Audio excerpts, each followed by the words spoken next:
Hello. Hey Brandon, how are you? Hey, I'm good. I don't see your name, just says Community Board 5. So I'm good. Nice to meet you, Community Board 5. Oh yeah, I'm Seth. We've been I think on Seth. a Hi, friend. Seth. Nice to Yeah, meet you. nice to meet you. Hello. Hey, Melissa. Good to see you again. You too, how are you? Yeah, I'm great. Well, Hi, kind Melissa. of. Just got back from vacation, so summer is over. So as well as I can be on September 2nd, I suppose.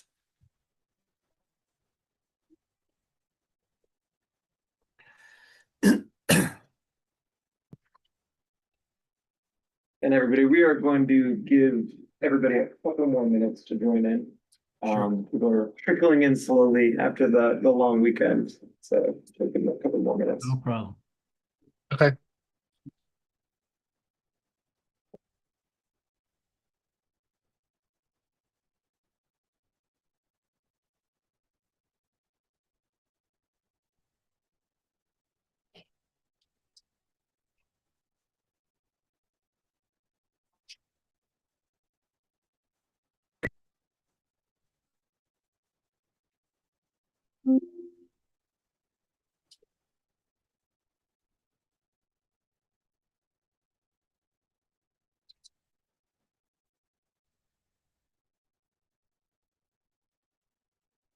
Hi, everybody. Can anybody hear me?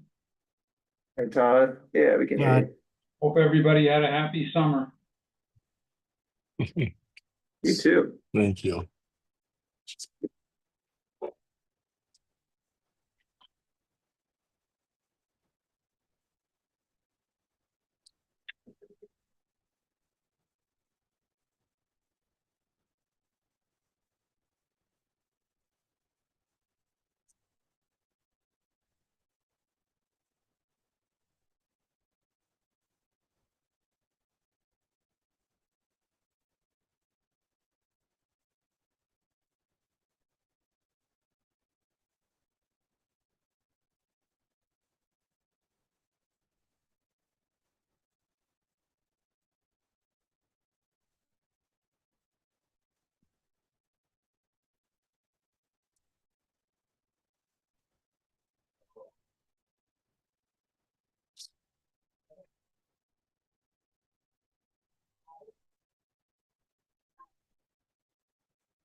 How are you?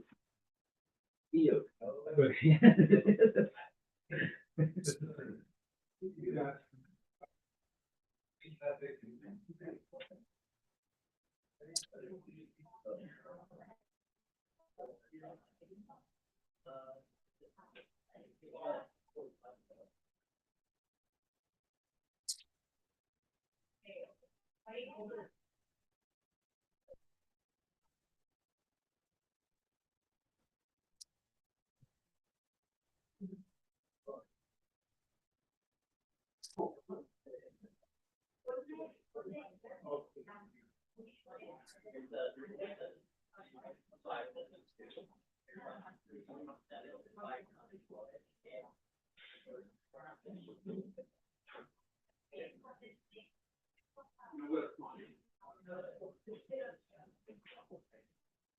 Hi everyone, we're gonna get started at 6:10.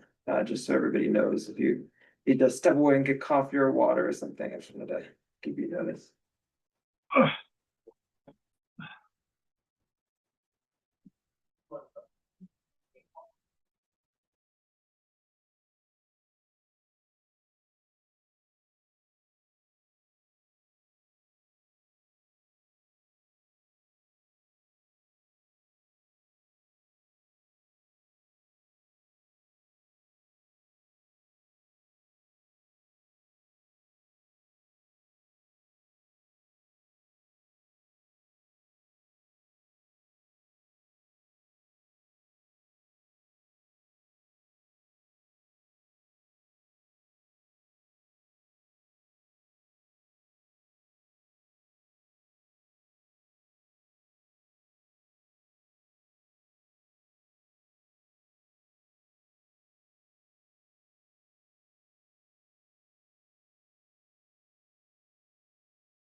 Great. Good evening, everyone.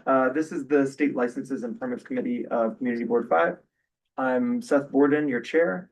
And before we get started, we will quickly go around the room and then virtually so that committee members can introduce themselves. So I'll start with Yoden on my left. I'm Yoden Thomden, and I'm vice chair, sorry, vice chair of the committee. I'm Gabriela Rivera, otherwise known as Gabby, community board member. I'm Andrea A, also a member. Kevin Thompson. Just going around doing introductions. Oh, hi, I'm Tom Ricardo. Perfect. And then we'll go online to Todd first. Hi, guys. Todd Shapiro, community board member, longtime member of SLAP. I can go next. Gail Kelly, also CB5. Melissa Stewart. Hi there, Zana Zoo. Was everybody able to hear me before? Yeah. We were. Thank you. And then I'm Catherine Ellington, CB5. perfect. I think that covers all of us. So we have one item actually on the agenda tonight. We're actually shifting some items around. So the item is 39 West 19th Street. And I want to note before we begin that Mission Ceviche was originally on the agenda, but has been postponed to our next meeting on September 25th. This is to allow more time to provide sufficient notice to residents who might want to make comments. So if you are here to talk about Mission Ceviche, we do encourage you to come back on September 25th. You're free to make comments today, but it would be most effective if you hold off until September 25th to make those. That way we have it fresh in our minds. In addition, we were originally going to discuss the restricted licensing area revisions, but that is also going to be pushed to next month to allow for additional members to be present after the long holiday weekend here. So before we start moving through the agenda, is there anyone attending, including members of the public, that has any other business for the committee other than the item on the agenda? Please save your comments on 39 West 19th Street. We will do that in just a few minutes here. But any other business? All right, seeing none, new business is closed. We'll now move on to our first and only agenda item here. So our first item is a liquor license, our only item, sorry, is a liquor license application for 39 West 19th Street. For this application, Melissa Stewart took the lead and has been doing great work to gather information and work toward a compromise with the applicant. Representing the applicant, we have Brandon Boss here and Donald Bernstein. And so I'll just quickly let everybody know how we'll proceed here, and then we can get started. So we'll start with a short summary of the proposed method of operation from Brandon and Donald. Melissa will then briefly summarize her findings and key points that we'll want to consider as part of our discussion. And then Melissa's summary will be followed by a Q&A session where members of the committee and public can ask questions by raising their hand and waiting to be recognized. After that, I'll put the committee into business session, during which only the committee will discuss the topic. And at that point, no further input from the applicant or the public is appropriate unless requested by the chair. And then the vote of the full board will be CB5's position on the topic. Unfortunately, we do not have quorum tonight, so we'll have an informal agreement here today, and then we will discuss and make a final decision at the executive committee in advance of the full board meeting. So with that, I will hand things over to Brandon and Donald to give a quick introduction and then a quick summary of the application reports. Great, thank you. Let me start and then I'll turn it over to Brandon. I'm Donald Bernstein. I'm representing Brandon and his company in this liquor license application. Nice to be here and nice to see you, Todd. You're the last of the remaining old guard. Always good to see you. We appreciate having the opportunity to have met with Melissa last month on site and gave her a tour of the space. I'm going to let Brandon talk about what this is going to be because he can do a better job of that than I can. But just so you are reminded of the history, this space was formerly Burger and Lobster, which was just by chance an application that I did, I don't know, maybe 10 years ago. It was really going back a long time. And they operated in this exact space with a liquor license for a number of years. I think their sort of customer base morphed over the years, and they just closed down earlier this year. Brandon was given the opportunity to take over space that's pretty built out. He's still going to make some very substantial changes to improve the space. He'll talk about his history. He's been doing restaurants and dinner theater, holiday dinner theaters for a few decades. After we met with Melissa, we were very happy to get a copy of a draft stipulation affidavit to sign, which was pretty much all correct and in order. There were a couple of points that I had emailed that needed some change and correction. For the most part, they were nothing new. They were just items that had to be clarified. I can go through that now, or maybe you want to hear from Brandon, and then I can come back to those points, however you'd like to handle it. That would be great, Donald. If we could start with Brandon's presentation. Sure, let's do that, and then I can talk about those issues. Great. So Brandon, go ahead. Yours. Yeah, sure. I didn't prepare a full presentation to show you, but I could tell you a bit about the about my company and about the business. So we really, as a larger company, we have two lines of business. One is a production and touring company where we do shows and productions like concerts and theater around the world. Here in New York, we played, Radio City, we played Hammerstein, we played theater out in Brooklyn. So we're all over the place. Um, in terms of the touring business, and then we have a residency dinner theater business, which we operate in New York City. We have permanent locations in Las Vegas and in Los Angeles. We're opening this year also in Chicago. Uh, we've operated in New York mostly in the fourth quarter as more of a pop-up model, if you will. We've done that in partnership with Related, the developers who own the shops like Columbus Circle and Hudson Yards, big development firm. We've done that for we're in our fifth year now. So basically, we pop up in the fourth quarter, and we run holiday shows, which are kind of dinner and a show. We've done these in Hudson Yards with great success. Again, we're going into our fifth year with them this year. And from a business perspective, popping up, building a tent by the vessel, or converting Neiman Marcus into a supper club is quite an undertaking, as you can imagine, and quite expensive. So part of our business plan is to build ourselves a permanent home, which is what we'd like to do on 19th Street. So the 19th Street business looks a little different from what we do in Hudson Yards. It's a permanent operation, so it operates more as a restaurant with entertainment. And that entertainment is going to change throughout the year, right? And throughout the week, really. So during, and the space is actually bifurcated, so we could have a 100-seat restaurant. We could have a 200-seat showroom if we use the entire space. So we can adjust to like the days of the week and the different business needs. So, during the work week, we're going to have probably a pianist or a jazz trio or something, kind of light ambient background entertainment while people have dinner and can have a conversation and speak. On the weekends, Thursday, Friday, Saturday, we would probably have a full band at louder levels, so a little bit more of a fun supper club atmosphere, if you will. And then during the holidays, I'd like to bring in some of the shows that we've done at Hudson Yards, which are kind of like a dinner show. A real popular one we've had is called Santa's Secret. It's an immersive holiday show.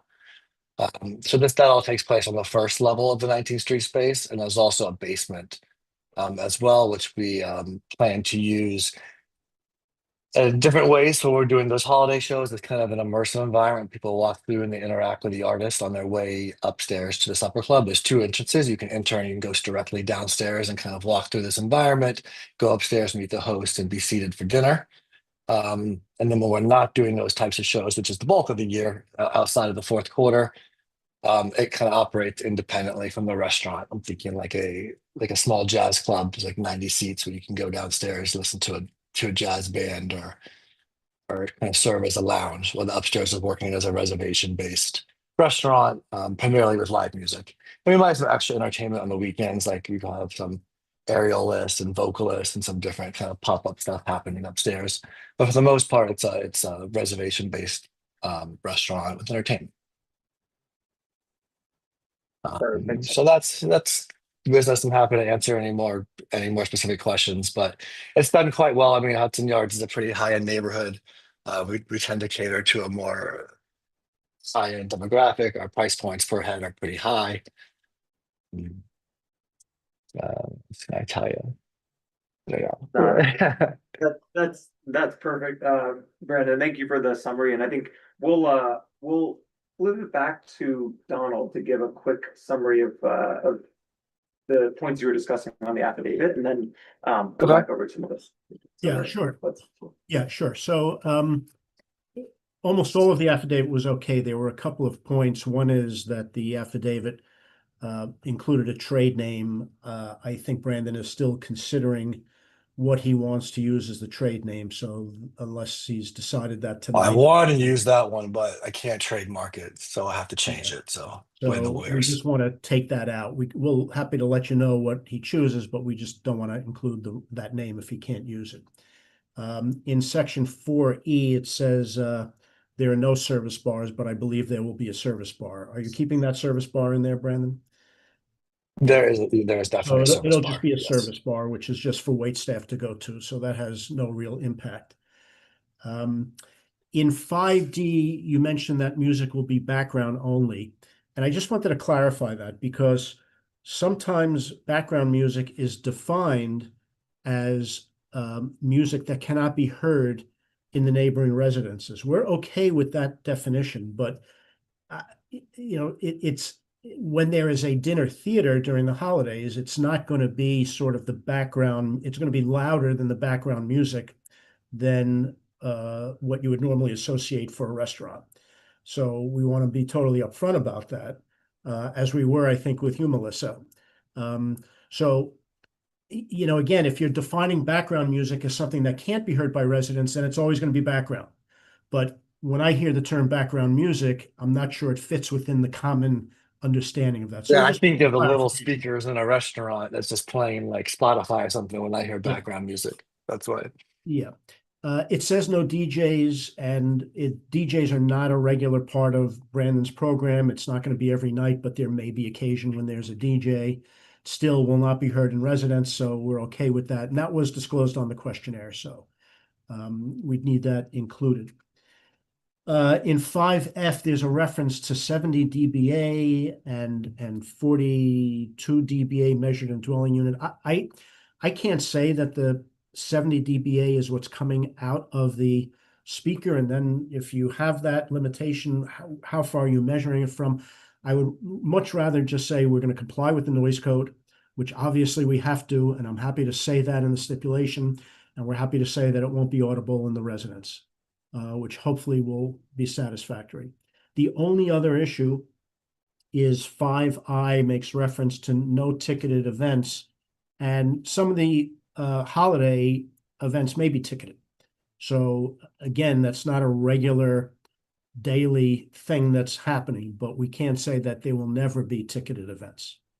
And those were the only changes. Everything else, the hours, the notifications, all your boilerplate, the size of the space, the seating, everything else is fine. Perfect.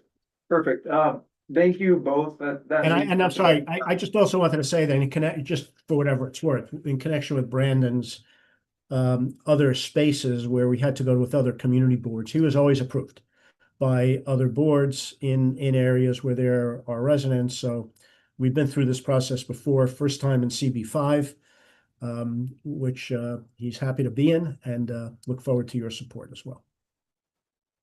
All right. Yeah, thank you both. And thank you, Donald. That leads right into our short presentation from Melissa. She'll just give a quick summary of the key issues that we'll want to discuss as a committee. Thanks, Seth. Right. So just to kind of overview the key issues, I think noting, as we're all aware, this is in our RLA, primary kind of key issues for discussion. I think hours of operation we've already discussed in the latest kind of up-to-date affidavit. These were updated to our RLA stipulations, but just wanted to note that, which is Sunday through Wednesday, last seating at midnight, and Thursday through Saturday, 1 a.m. for last seating. And then the two kind of major points for discussion, which have already been raised, were around the use of DJs in particular.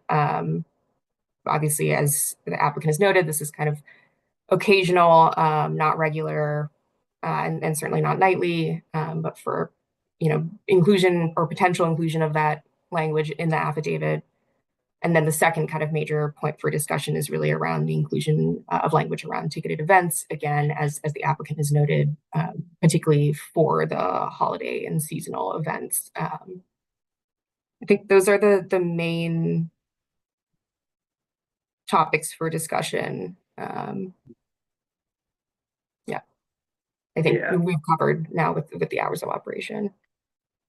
Yeah, agreed. Thank you, Melissa. So that gives a nice summary. I think those three issues are the main things we'll want to discuss.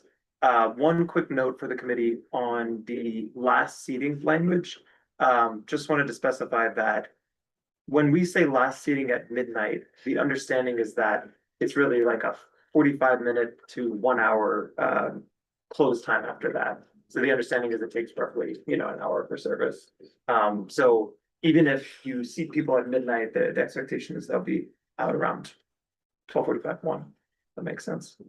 So with that, we will close the presentation section and we'll move on to input from the community. So let's go to the public first, and then we'll get as many comments as people have, and then we'll come back to the committee and then we'll ask our questions.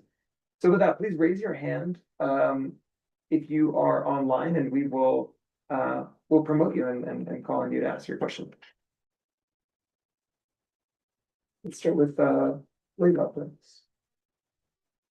So Layla, we've just promoted you. Welcome back. Please feel free to make your comment or ask your question. Thank you so much. Can you hear me? Yeah, we can hear you perfectly. Fantastic. Good evening. Donald, good to see you. Good to see you, Layla. I am Layla Logizico. I'm actually speaking on behalf of the Block Association and residents of West 20th and 21st Street, of which I am a member. The Block Association represents 80 households and many more residents. And we respectfully urge the committee to recommend denial of the liquor license for any use other than a bona fide restaurant with no live entertainment and a midnight closing every night. This application is incompatible with the neighborhood for a variety of reasons, including the scale and intensity. A proposed venue that totals over 7,000 square feet, plus another 5,000 in the basement, and a legal occupancy of 409 patrons poses a quality of life issue for our community. The scale with live entertainment is fundamentally incompatible with the mixed-use residential blocks already saturated with late night establishments. The stipulations, very unfortunately, won't solve it. We've been through this. We have a number of liquor licenses in our neighborhoods that have stipulations, and they are very unfortunately unenforceable. We try, we fight, and we lose every single time, and the quality of life on our blocks has been deeply degraded. One example is Boxers on 20th Street, which has all sorts of prohibitions, including DJs, and still continue to operate contrary to those stipulations. The cumulative impact, which is something that we talk about regularly, is an issue that this community board really needs to take into account. 20th, 21st, 21st, 22nd, 19th Street are oversaturated with, on average, 7 to 8 liquor licenses per block, and adding a very large scale and very high impact establishment would be tremendously detrimental. The 1997 restricted licensing agreement was intended to prevent exactly this concentration of large scale clubs, and approving this application would undercut this framework. Our association supports the hospitality industry when it is compatible with residential life. As you know, we previously supported the liquor license for Burger and Lobster, the prior operator at this address, and we would likewise welcome a bona fide restaurant operating responsibly. While we don't question the level of responsibility and integrity of the applicant, we believe that the method of operation, especially live performance, is not compatible. So we are requesting that CB5 denies the application, except under the following conditions: use to a restricted bona fide restaurant, seated dining as a principal use, no live entertainment and no live DJ, and a closing time at 12 p.m. We also urge you to consider stipulations as it pertains to security, no queuing outside, and the types of stipulations that are actually included in other affidavits. We really take this matter seriously, and we really urge you to, give consideration to this issue. Please remember that we are suffering from liquor licenses that were granted on 20th Street, on 21st Street. We cannot get rid of them, and enforcing them is literally impossible. And we really need to, get the correct method of operation from the get-go, so that we don't have to have an entire community suffering. So I thank you for your consideration. I would like also to note for the record that the community board is in receipt of over 60 letters recommending denial of this application from members of our organization. And I thank you for your time. Thank you very much, Leila. Next up, we will take a comment from David. So David, we've just promoted you. If you could unmute yourself and please make your comment. Hi, my name is David Visoki. I live on 20th Street and 6th Avenue. And Leila laid out a lot of the arguments that I was going to talk about. Has anybody ever been on 20th Street between 6th Avenue and 5th Avenue between 12 o'clock and 5 o'clock in the morning? I encourage you, because if you don't believe what Leila was saying, I encourage you to come outside and hang out with all of the people streaming out of Boxers, out of Juland, out of Wonderland, and watch them urinate on my building, watch all the garbage on the street, watch them graffiti my building, and watch them throw bricks through the window of my building that we paid a lot of money, we had a lot of property tax on. You can watch them. We met with the police many times, many times. They said they're going to block off the street. They're going to have police on the street, and they don't. So I went up. So one day at 3 o'clock in the morning, I walked downstairs. I in my lobby, I watched all of these cars parked in the street that were all parked illegally. Not one ticket, not one police officer. And we have seven clubs on our street. That doesn't include the restaurants that have liquor licenses too. We have 7 clubs open to 4 o'clock in the morning that play all kind of music. And when I go for a bicycle ride at 7:30 in the morning, I have to kick the garbage away because it's all over the street. And now we're going to add one more club to this when we're getting no support from the city at all. If you lived here, you would be calling up, talking just like me and like Leila. It's not right, and we need support from our politicians, from the police, and to allow one more club onto 19th Street. When they say they're not going to do it, Where was the stipulation about garbage cleanup? Where was the stipulation about security? You know, where was all of this? There wasn't any, because once you allow them to come into the building, come to the neighborhood, all bets are off. They talk very nicely to get in, but once they're in, they'll do whatever they want because they know the police aren't going to bother them, that you're not going to bother them. 'Cause you're not going to be out here at 3 o'clock in the morning. You know, it's not right that our neighborhood, you know, gets the brunt of, you know, 24-hour New York City with no support from the neighborhood. And again, our goal is no live entertainment, closure by 12 o'clock. A restaurant is fine. But other than that, it's not acceptable. Thank you very much. Thank you. And I wanted to note for everyone, because David mentioned garbage, that we do have a stipulation in the current affidavit that reads, arrange for private garbage pickup and throw garbage in a manner that is in compliance with New York City Department of Sanitation regulations. So that is in there. We definitely we've heard this complaint and definitely understand it. So we're very concerned about it as well. So with that, we will go next to Heather. So Heather, we just promoted you. You should be able to unmute yourself and make your comment. Hello, can you guys hear me? Yes, we can. Okay, great. I'm actually new to the neighborhood. We live over on 21st Street. And first, I want to be clear, I'm not against businesses or restaurants in our neighborhood. What I and my family are opposed to is adding yet another late night venue in this part of the neighborhood. We have an over concentration, oversaturation of bars and nightclubs, as Layla mentioned as well. This is really feeling like an entertainment district and not like a residential neighborhood. I know we're mixed use, but it really is going way to the far right of entertainment district and not at all feeling like a homey residential neighborhood where families want to be. There's a lack of sense of community now that I think drew a lot of us here in the first place.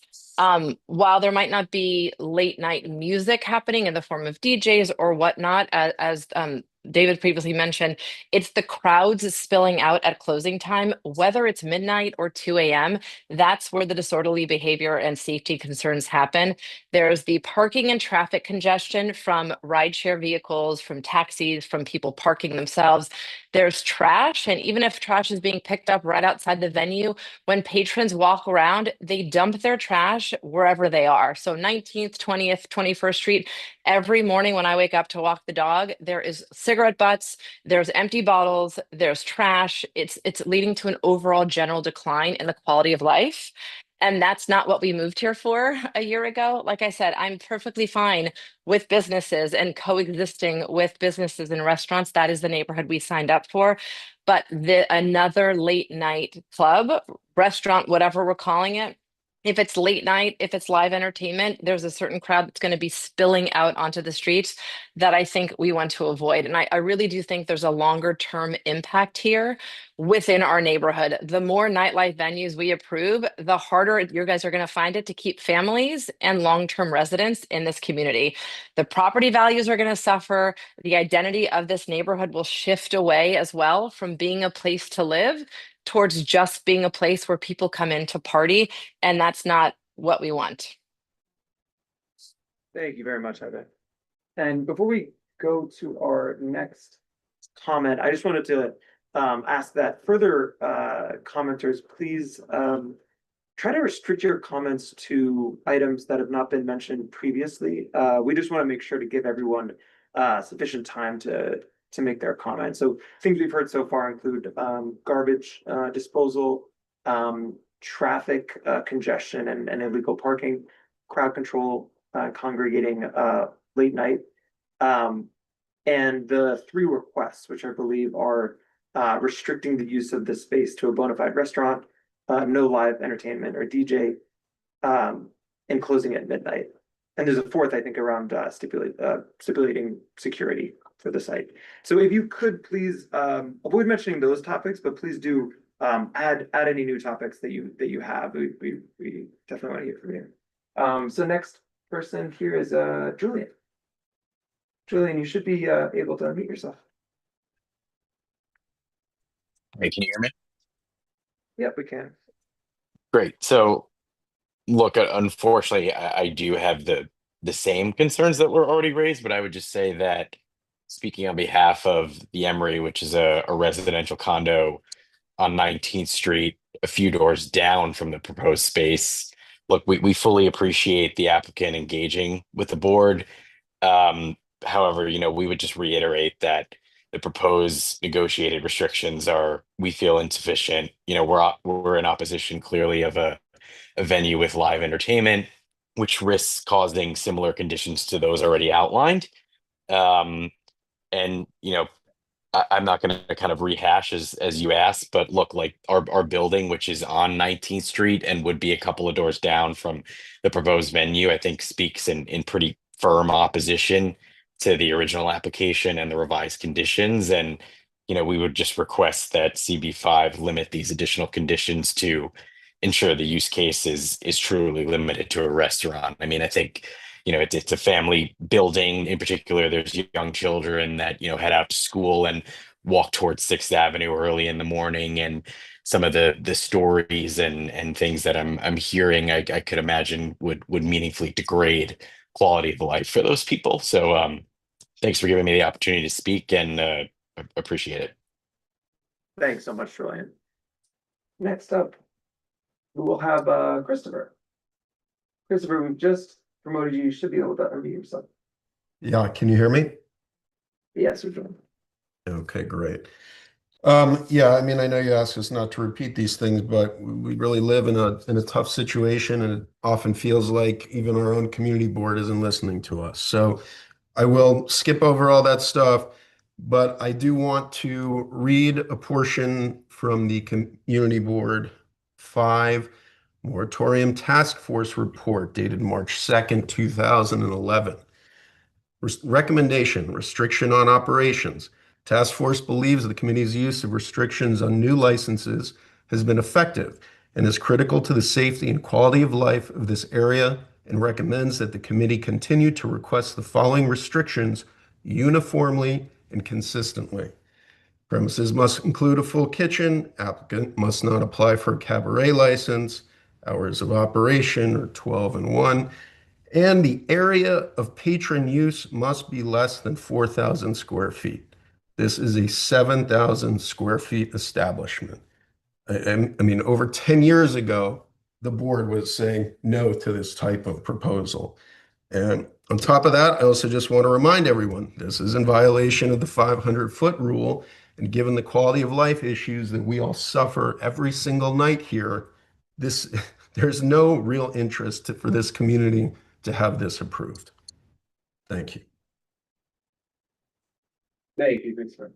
And I did want to address two things there. One is that Christopher is right that we do have the restricted licensing area does sort of commit us to not approving licenses for venues that are more than 4,000 square feet.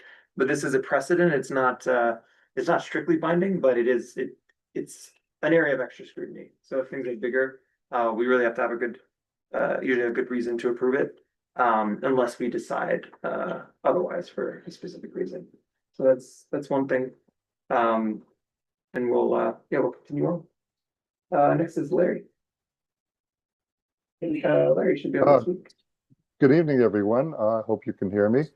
I live on the western side of 20th Street near 6th Avenue, close to Boxers and Jueglan Club.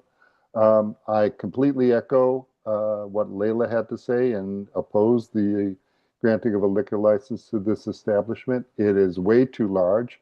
I think what I read was 6,500 on one floor and another 6,500 in the basement. This neighborhood is already crowded, and as David pointed out earlier, there is a huge flux of people that rendezvous at the Limelight Church because this is a place where bad things have gone down. I have been in this neighborhood for 48 years. I have seen shootings, knifings, and all sorts of stuff. Most of that has been in the past, but if we import this many more people drinking and doing drugs into our neighborhood, it could only get worse. So please, I thank you for your consideration and for having my say. And again, I oppose any establishment of a liquor license for a place this large that will bring that many people into this neighborhood. Thank you. Thank you, Larry. Next up, we'll go to Heidi. Heidi, please go ahead and unmute yourself. Okay. Thank you for letting me speak. I'm Heidi Cohen. I also live on 20th Street between 5th and 6th. I am very opposed to this approving this license. I do not believe that we should set any more precedents. I've lived here for almost 20 years. I remember when Boxers opened, when they did their initial request for a liquor license, they gave a different amount of, a smaller amount of space when they applied to Community Board 5 than they did in their advertising. And when it first opened up, it was incredibly noisy. It's still been noisy, especially when now that they opened their backyard. So anybody who is on 20th Street or on the north side of 20th Street or on the south side of 21st Street has a lot of noise. Secondly, I have actually physically been pushed and harassed by people at Boxers. Secondly, I think the same thing holds true for Jolan. When they opened, they had, I mean, the kinds of cars that were on our street, I swear to God, I've never seen cars like that. They are so expensive. But Jolan has made the block, the 20th Street, known as a block where shit goes down. Please excuse my language, but this reiterates what Larry has said. You come here, people, the amount of noise increases between like 3 and 4 in the morning. So this reiterates what David said, what Larry says, and what Layla says. I believe that not only is the space too big, but any place that has a DJ open or any other kind of live entertainment opens up the possibility that allows that establishment, while they may have the best intentions, Brandon, and his company may have very good intentions now, but that doesn't mean that later on that won't lead to having just a DJ making it into some kind of club.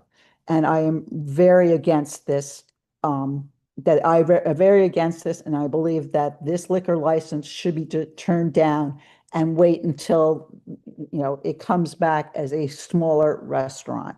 Thank you for your time. Thank you, Heidi. And next up, we have David.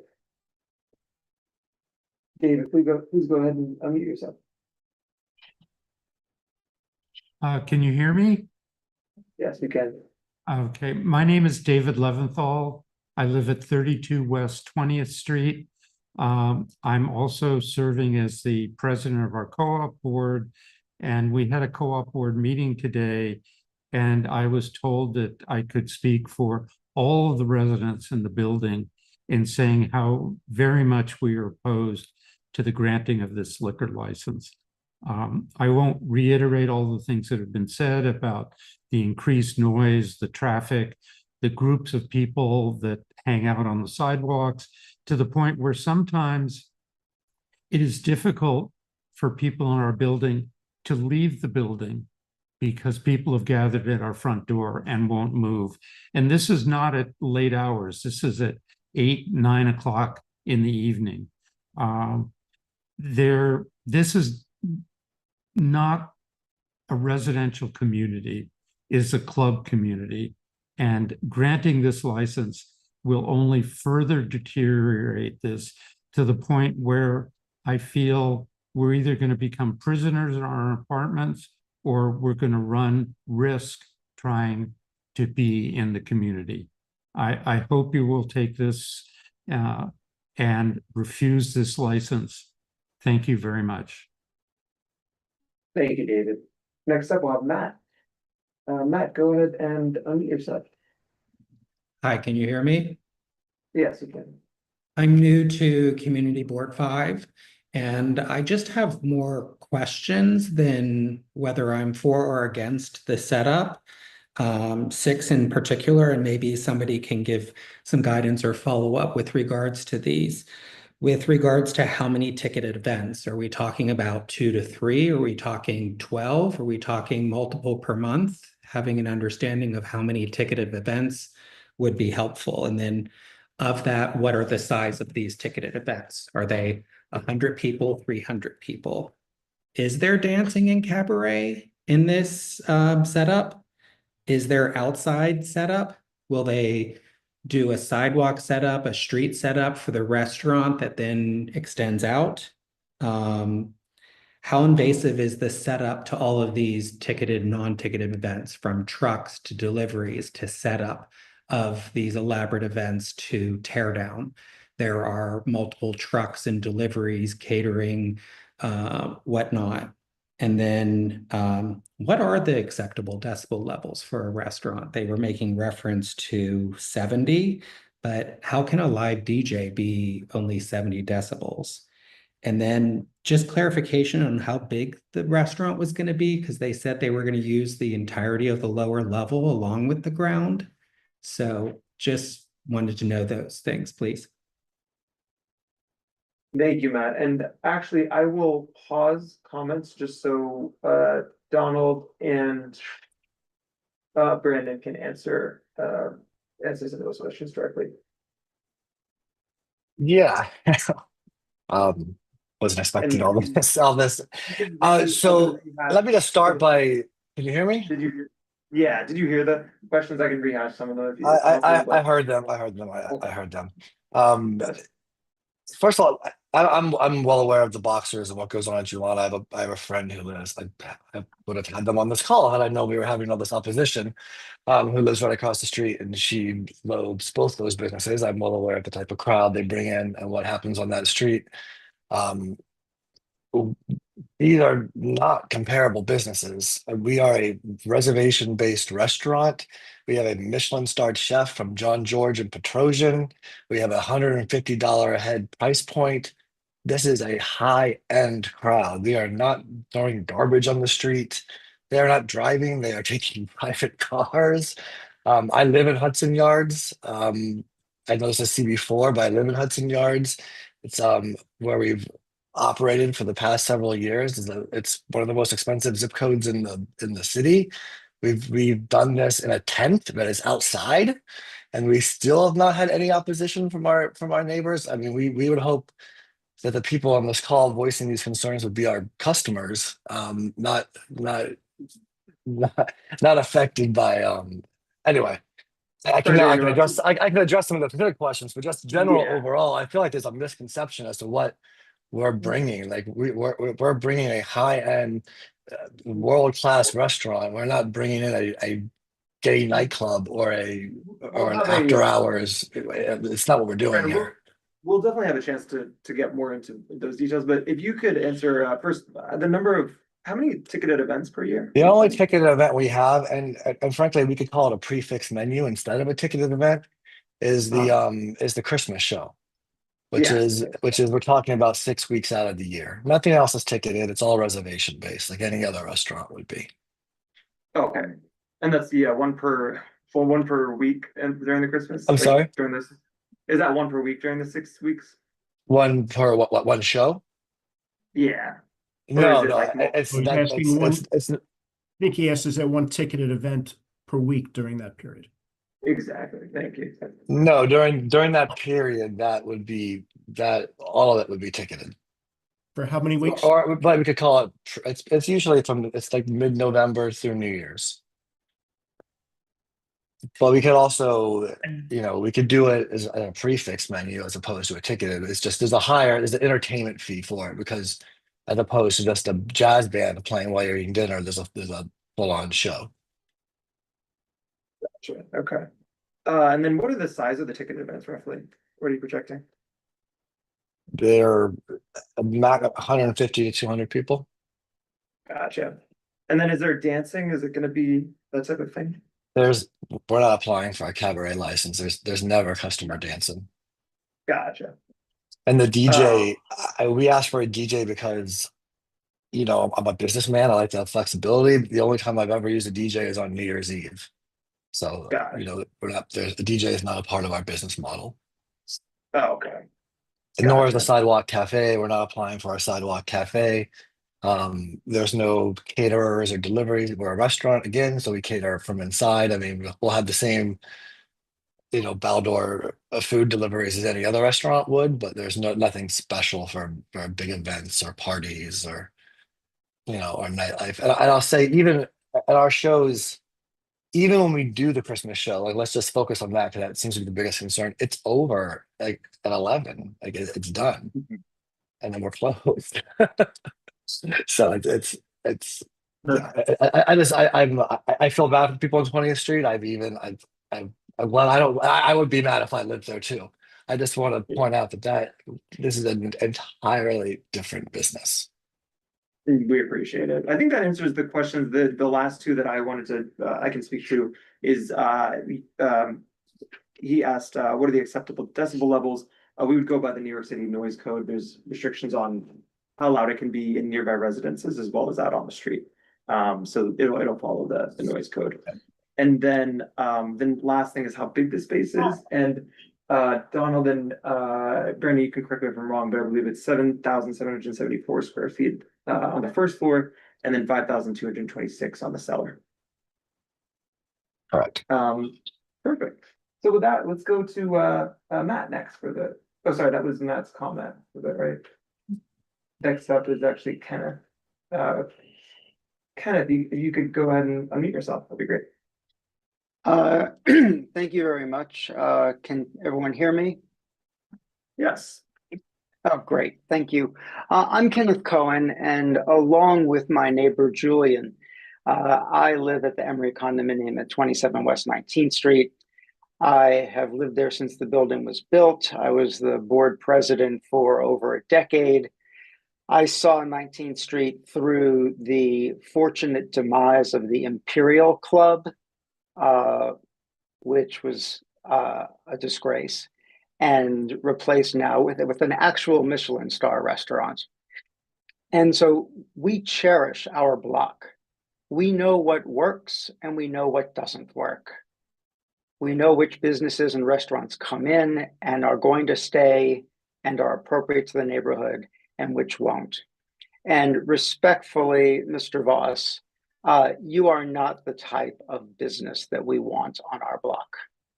And really, what bothers me the most is not so much that you're putting in, really basically putting in a nightclub, but the deceptiveness of calling it a restaurant is what's most bothersome, because what that really means is you can't be counted on to give a clear, transparent story, because a nightclub is when your last seating is at 1 o'clock in the morning so that you can leave by 3. That's not a restaurant. Please let's please avoid excuse me. Just kind of, I appreciate your comments. Just please avoid insinuating things, and let's stick to comments surrounding specific concerns, if that's okay with you. Fine. Specific concerns. I mean, the application says restaurant. It doesn't say nightclub. It talks about employee dancing, security personnel, seasonal theme variety shows with immersive decor. This is not a restaurant. This is a nightclub. And the discrepancy between the two is so significant. And the fact that it's being billed out as a restaurant when we're being told it's a nightclub, to me, the board should send Mr. Voss back to redo his application so that it truly corresponds to what the entity is going to be. Because at least we know from the beginning, we're getting the straight story. This is not a straight story. This is messy and blurry. He needs to take his application back and rewrite it. so that we at least know for certain what's coming. Gotcha. Thank you very much, Kenneth. With that, let's go to Christopher. Oh, actually, I think we did take Christopher's comment. Let's go to Carrie. Hi, Carrie. If you could unmute yourself, that'd be great. Hi. Hi, everybody. I've lived in the area for about 15 years. My husband's on the board at 4 West 21st Street, and just joining the call to let everybody know, nothing against Mr. Voss or his representation, but we are all against and opposed to another additional liquor license being approved in the neighborhood for a variety of reasons which have been covered on this call. I agree with the last person who spoke, which is we're presenting this as a restaurant, but really is it a restaurant? And overall, just in general, we're against it. Gotcha. Thank you very much, Carrie. Okay.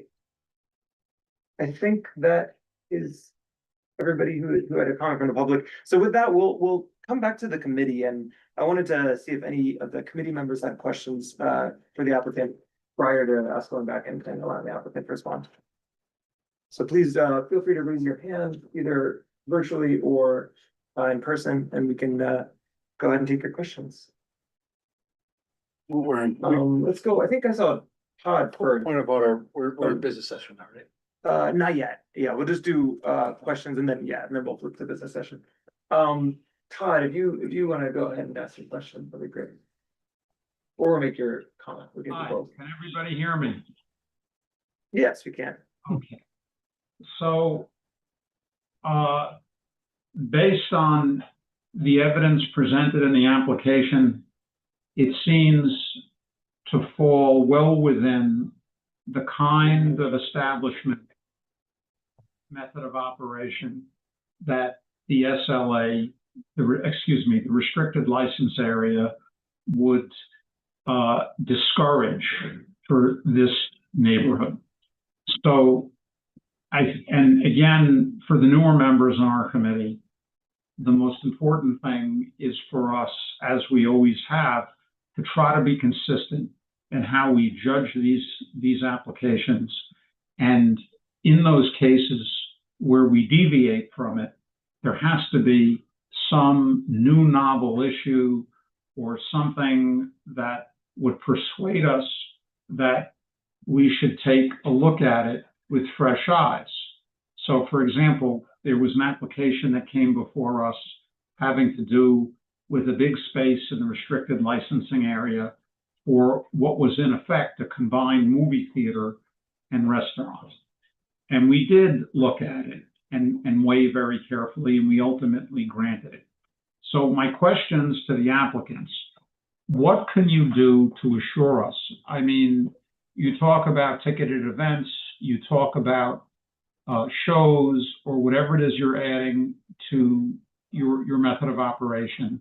What can you say beyond what we've already heard to convince us and your neighbors that you are really more like a restaurant and that your ticketing and your extended hours and the other things that have plagued this neighborhood are not going to come to pass with your application? I mean, if you could explain how the things that make you different from just a restaurant are novel, or if you really are more like a nightclub. I mean, that's really the only way I personally might be persuaded to look with favor on your application. Well, let me start, Brandon, and then I'm sure you can fill in. So Todd, you know, there have been some statements made that have not been accurate. I'm not going to respond to the accusations against Brandon that were completely out of line. Number one, we keep being told that this is a nightclub and we've been dishonest, which is kind of absurd. But take a look at the floor plan and the menu. What is a nightclub? A nightclub is a place that has an open floor plan, that is dancing, that has music that's intended to have patrons dance, not as background entertainment or part of a show, and that's typically open till 4 a.m. That's nothing like what we are. Look at the floor plan. You have seating throughout the entire restaurant. In fact, there are large beams that are in the space that are going to be moved to open it up so we can have tables all throughout the space. If you look at the menu items, if you look at the price point, if you look at the chef that Brandon mentioned, this has all the attributes of a restaurant, and that's what it is. And that's what he historically has been doing for decades. He's not a club guy, and he's not a nightclub guy. That's not what he does. So people can call it what they want, but you have to look at the plan and you have to look at the menu. I also want to add another comment about the fact that someone said the board would never have approved anything in the space so large 10 years ago. But that's exactly what you did. We heard these same concerns when Burger and Lobster was coming in. They took this exact space and they were approved, and they operated for years using the space that we are taking over with tables and seating throughout. The bar's the same, the kitchen's the same. We're taking the same space that they had. I think that Brandon runs a very high-end operation. Unfortunately, none of you have been to his shows. The issues of concern like a DJ, Brandon, would you agree that you would only have a DJ on New Year's Eve? Sure. If that's what it takes to get your approval, we'll limit the DJ to New Year's Eve. The live music is in connection with the performances that he has for the dinner theater when he has the dinner theater. So, you know, I think this would be an asset. I mean, other than two people, everybody was on 20th Street. We know that 20th Street has problems. 19th Street has only 4 liquor licenses between 5th and 6th. It's a pretty long block. We know that. The building we are in is entirely commercial. No residents in our building. I understand that there are some residents on 20th Street, but there's a lot of commercial. There are a lot of commercial buildings on 20th Street. It seems to be a good area.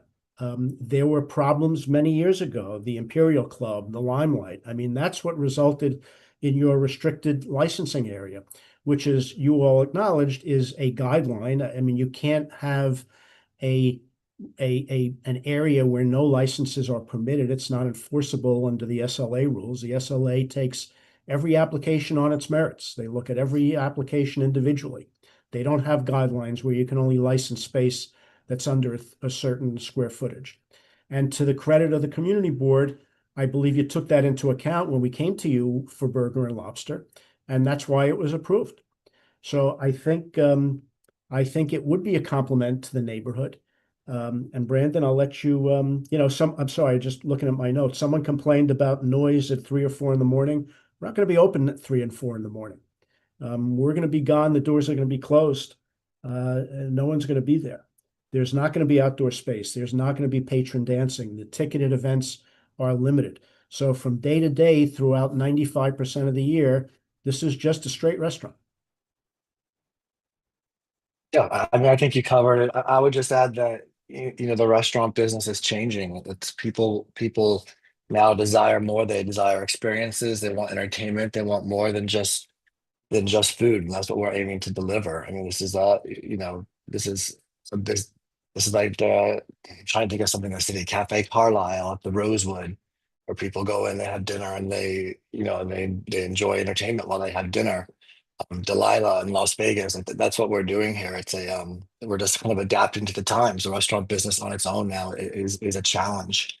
And I would also just point to again that we have been operating in the city for the past several years in partnership with the biggest developer on the East Coast in the middle of their of Hudson Yards, their prize development. Like they're not going to put me in the middle of Hudson Yards between these two massive residential towers. If we're going to spill noisy, garbage throwing, loud, drunk people into the streets every night, and we've been there we're going into our 5th year with them. So I wish some of the people in this call had been to one of our establishments or to one of our shows and could see the quality of what it is that we do. I'd like to think that we're bringing a service to the neighborhood. Yeah, and I looked at the menu. I'm sorry, I just want to I mean, the menu has branzino, Dover sole, lobster, roasted chicken, duck breast, ribeye. I I mean, mean, the chef is Richard Fannerby. He's from Danielle. He's from John. He trained under John George. He was the head chef at Petrosian. He's has several Michelin stars. Nightclubs don't have Michelin rated chefs. Nightclubs don't have $150 head price points. Um, you know, Yeah, thank you both. Before we go to other questions, I just wanted to ask, as a point of clarification, said Burger and Lobster is approved. What were the hours for that? Each day? Do you happen to remember? I think it was like 10 p.m. That's my assumption. I found something for 10 p.m. Is that what the hours were, Donald? I'm sorry, for what? For Burger and Lobster. Do you happen to remember the hours? I would have to look. That would surprise me. I can't imagine they closed at 10 p.m. Gotcha. It would take me a while to dig that out. Got it. If you could try to find that while we ask questions, that'd be great, but we understand if it's not possible. Let's go next, Libby had a question, right? Yes, Yeah. I have two questions. Yeah. Yeah. The first is to Melissa. Melissa, could you please, just for my own benefit, tell me, is the license application for 4 a.m. or is it for some other time? The application, currently the hours are aligned with our RLA stipulations. So Sunday through Wednesday, 12 a.m. and Thursday through Saturday, 1 a.m. Thank you. Okay, all right. So it is at 1 a.m. All right, that's perfect. And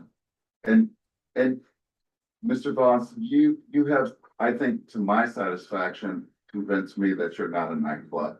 But I would like to just ask, what sort of outreach you have done to the community, because there seems to be a real disconnect between the understanding of your business and what the community perceives as your business. And from some of the comments, I gather that some people might have some familiarity with some of your businesses. I'm not really sure. I'm reading into the but I'd just like to know if you've done any outreach to any of the immediate neighbors. And if you haven't, will you do that? I think maybe I can answer that because Oh, sure. experience with Community Board 5 is that we notify you and the community board does the outreach. I mean, we've actually been told at times that we don't have to do the outreach. The community board will do it, and then will get back to us if there are people. So, each community board operates differently, and that is what I've been told is CB5's preferred method of operation. Yeah. So we'd be happy to meet. I'm sure Brandon would be happy to meet with residents and discuss this with him. I did, by the way, find the stipulation for Burger and Lobster, and the hours in the stipulation are from 12 p.m. to 12 a.m. Monday through Thursday, 8 a.m. to 12 a.m. Sunday, 12 p.m. to 1 a.m. Friday, 8 a.m. to 1 a.m. Saturday. And is that last seating, Donald, or is that close time? And then it says with the last seating in the restaurant no later than 1 hour before closing. So it looks like those are, doesn't say, just says it just says those are the hours of operation. Gotcha. Okay. So to clarify for the committee, the current hours in the stipulation that we have are 12 a.m. Sunday through Wednesday, and that is a last seating time. So it could be that they're seated then and potentially are out by 1 a.m. Sunday through Wednesday, and then last seating is 1 a.m. Thursday through Saturday, which could mean roughly a 2 a.m. leave time. Yeah. Okay, next up, let's go to I believe Gail was next, and then Melissa will go to you after that. Great. Can you all hear me okay?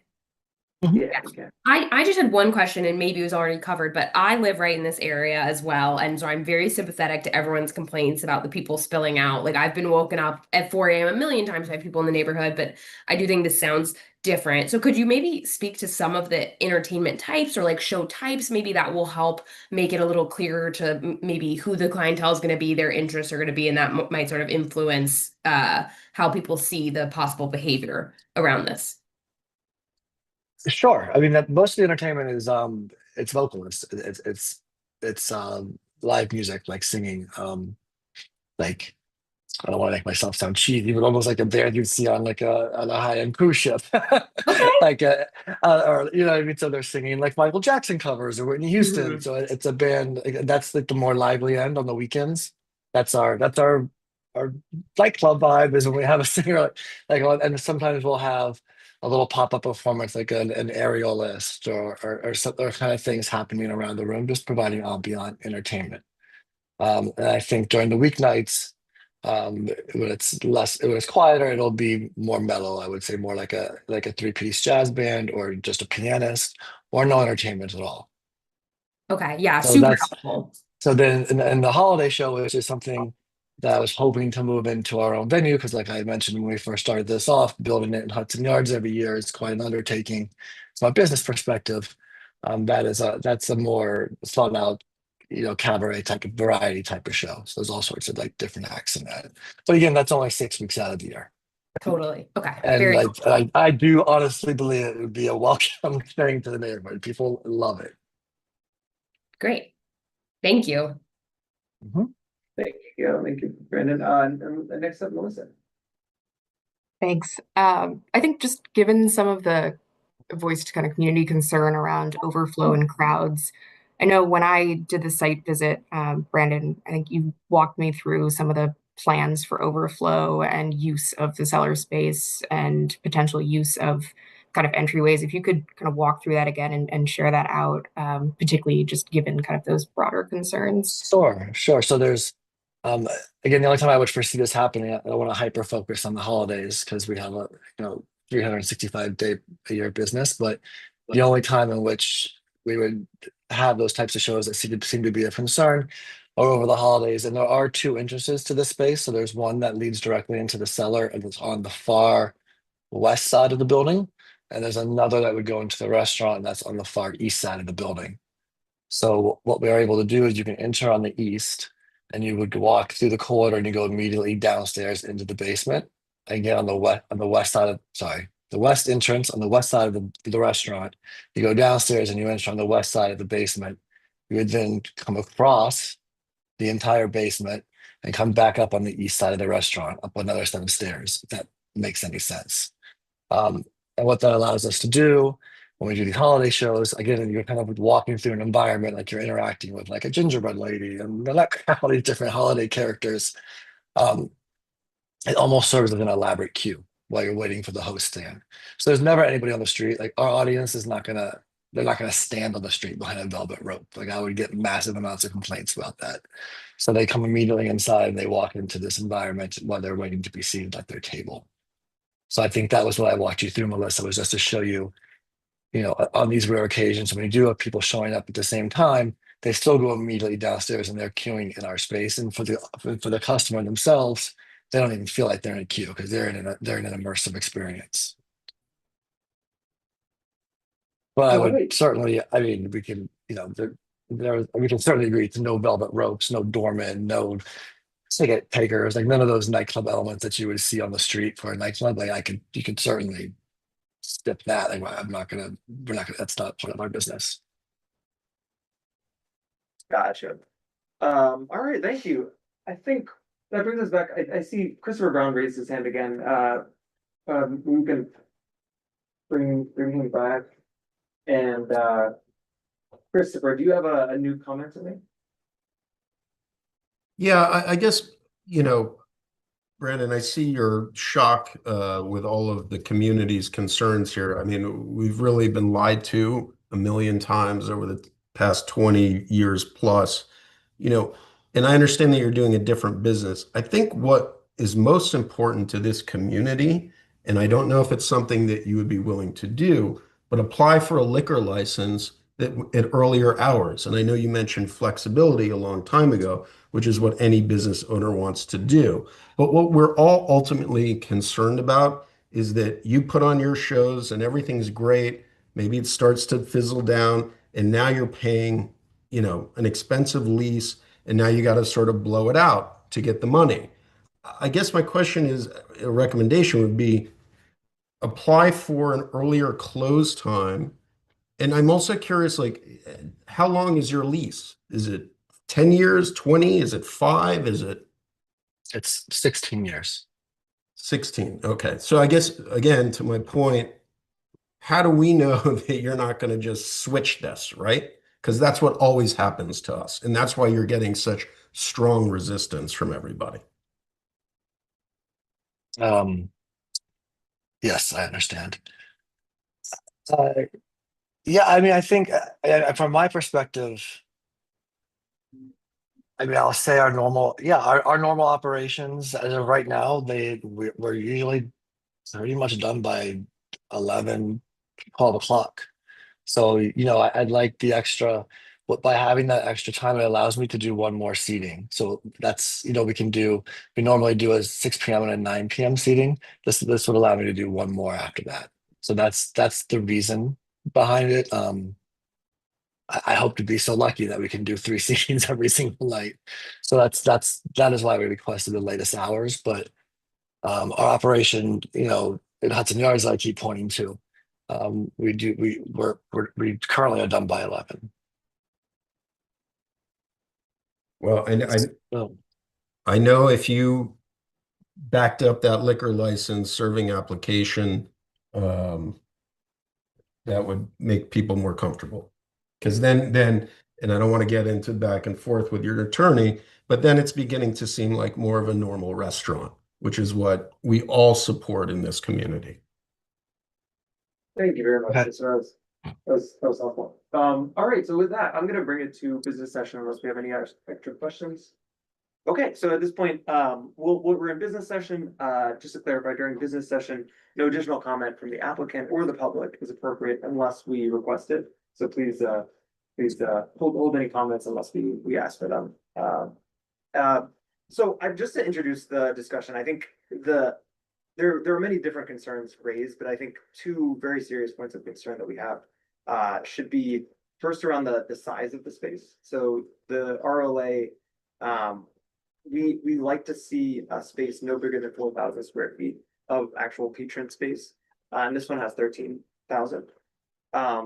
So that's a substantial, or that would be a substantial deviation from precedent if we approved it as is, right? Because the hours are fully in line, most things are fully in line with RLA restrictions as we have them, but that one is very out of the precedent. So that's a traditionally a very serious issue. If what we've done in the past is we've done things like for the movie theater that people have mentioned, we had, first of all, it was less crowded than restaurants and other establishments might be, and we also had sort of a phased decrease in capacity over the course of the night. So there's potential options. That's one of them. There's also potentially enforcing earlier hours or asking for earlier hours than we have in the RLA as a standard to make up for the fact that it's much larger than we usually accept. So I'll start with that and then kick it off for comments. Please feel free to raise your hand.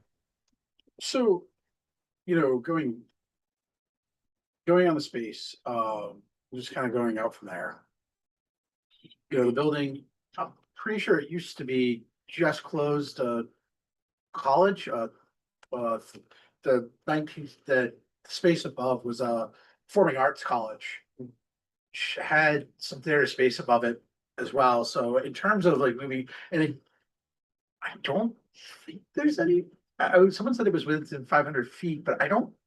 I guess on unless you're going through the block, which isn't what we do. I thought it was street level. I don't think there's residential 500. Like, there's not a lot of residential on this end of the block, right? Because to clarify the 500 feet, there's a restriction where generally the SLA doesn't approve new liquor licenses unless if there's 3 different establishments that are already approved within 500 feet. Okay. But they just have to prove that there's like a community. Yeah, because across the street, that was where like Spotify's headquarters was. Like it's completely commercial building. It's the Marshalls and there's even halfway through the block, there's a large commercial loading and unloading because it's also where the union for I believe like janitors and building workers. So they have like halfway through that block, there's a loading. I used to work on the block. That's why I kind of know a little bit more about it. So, while I can understand, especially 20th Street with, I mean, 20th Street still has the strip club in the middle of it, which I, I, I totally understand, and then they have space, but this is a little bit more performing arts.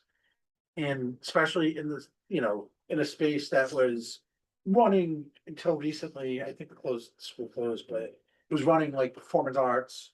I'm sure they were doing performances, for the students well into that time, 11 o'clock. So, I think, if that's kind of the idea is like, we want to have these live shows. One of the things is, when they talk about patron space, do we include the performing space or would they exclude that? Maybe to size that down to say like, hey, we're only gonna have seating in this area.